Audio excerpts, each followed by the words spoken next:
So it's either Slawomir or Slav. That's the easier one. Everyone refers to me Slav. So I'm a postdoc at Leicester Center for Phage Research with Marta Klauki as my PI. And basically, I'm going to talk a little bit about developing a phage cocktail for a shelf life extension of Nephrops novegicus.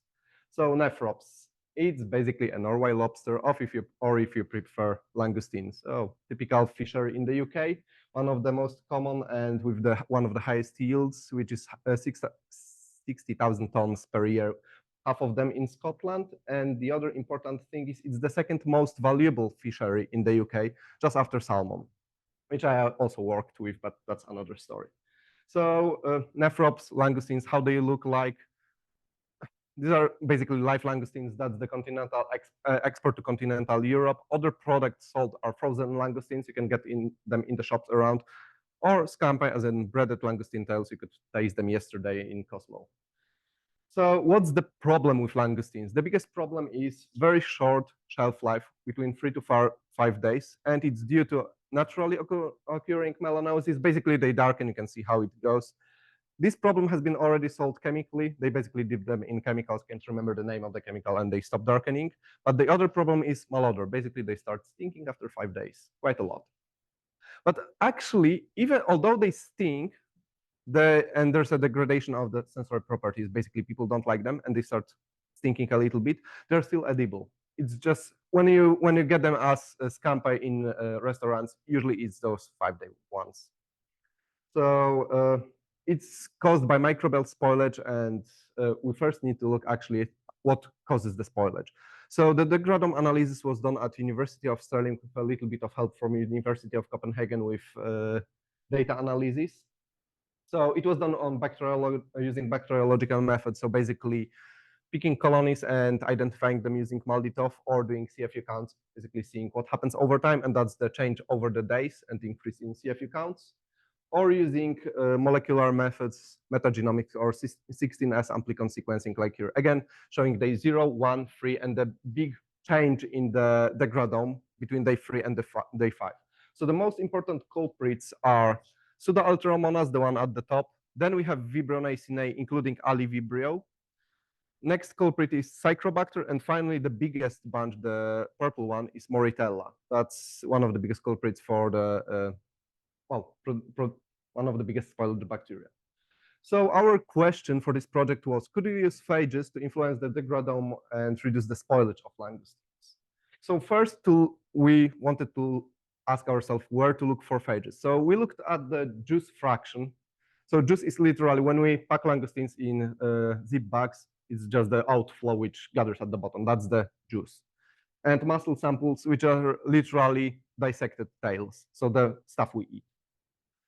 So we've looked at the phagomes using shotgun sequencing. So that's can you see them? Well, the important part is those phages are recovered contigs from juice fraction. So you can see there's quite a lot depending on different sample.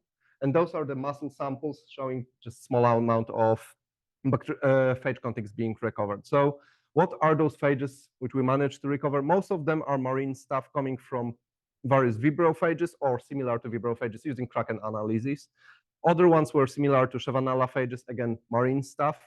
Uncultured marine viruses, so again, marine stuff. And finally, we did get some inoviruses, which are the filamentous phages. So juice fraction does have some inoviruses. So with that knowledge, we decided to have a plan. So we wanted to first use our existing collection of bacteria done with isolated during the previous step and analyze using MALDI to hunt for phages. Then we wanted to characterize our phages and make a cocktail using the best killers, the best phages we can get. And finally, determine if this phage cocktail can be used to change the degradation, slower the degradation, or change the sensory properties, as in smell of the langoustines.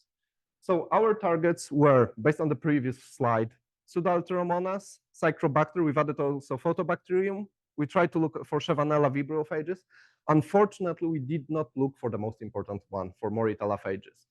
Reason is this project was also done by it was undergrad project, and we needed to give them something a little bit easier to work with. Moritella dies at above 10 degrees Celsius. Basically, you need to work on ice, keep everything in ice, in fridge.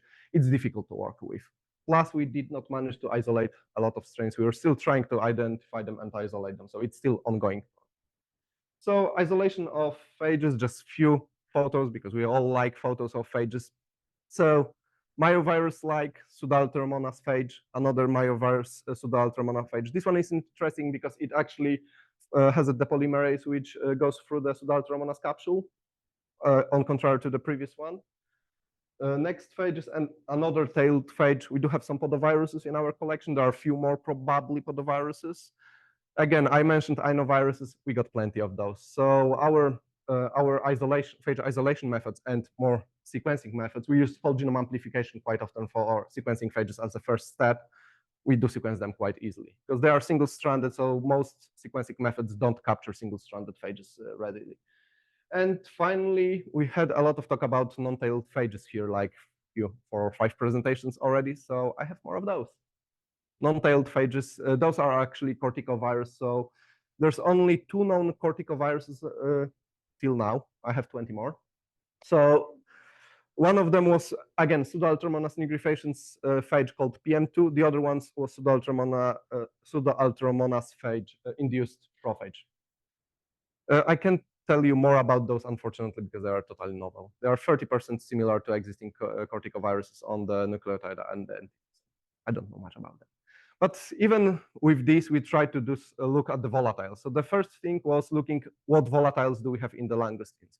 We did it using HS, SPME, GCMS approach. So to make it shorter and don't dance Macarena to it, we started with HS, which is headspace. So we basically take the volatiles above the sample. We use solid phase microextraction. So we use a fiber to capture the carbon fiber to capture the volatiles, then go into gas chromatography and going to mass spectrometry. So we can actually see what volatiles do we have and how many of them we have.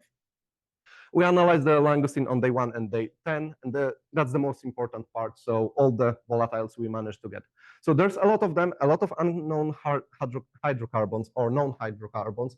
We can totally ignore those because they came from a falcon tube. Basically, I shoved the whole langoustine into falcon tube, and falcon tube on itself is hydrocarbons. So small mistake on my side, I did not repeat that mistake later on. So the most important volatiles we found, and the difference between day 1 and day 10 was TMA, which is trimethylamine. That's the most common spoilage, well, the smell from seafood or spoiling meat. We did have some sulfites, more sulfur compounds, and finally we did have some acetone. Funnily enough, we also got some ethanol in some samples, which came actually from the dissection. Basically, sterilizing dissection tools, we got some ethanol, and the machine actually picked it readily.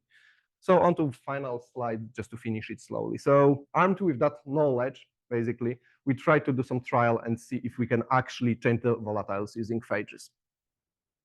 So in our preliminary test, we decided to use 2 different cocktails, which was mix 1, which were picked basically tailed phages and corticoviruses. We did not pick any of the inoviruses because inoviruses encode toxins, so we cannot use those for any food stuff. And mix 2, which actually contained everything, including inoviruses, just to see what happens if you drop everything. We've applied it to very small dissected amount of tail muscle and adjoint carpus. So just very small amount of sample. The reason we used very small amount of samples, we had to use the very small glass bottles for GCMS. They're roughly 10 milliliter with very small entrance, so you're not going to push it large parts of langoustine, only very small amount of material. Fortunately, the machine is very, very sensitive to it. So even small amount of material will produce the effects. And finally, we did it on day 1 and day 7 just to see the change. And these are the results, some of the results, because for each of the compounds, we had separate one.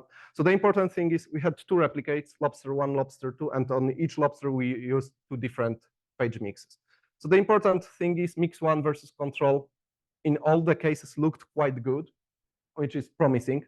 Mix 2, where we have added too many phages, seemed not that good in most cases.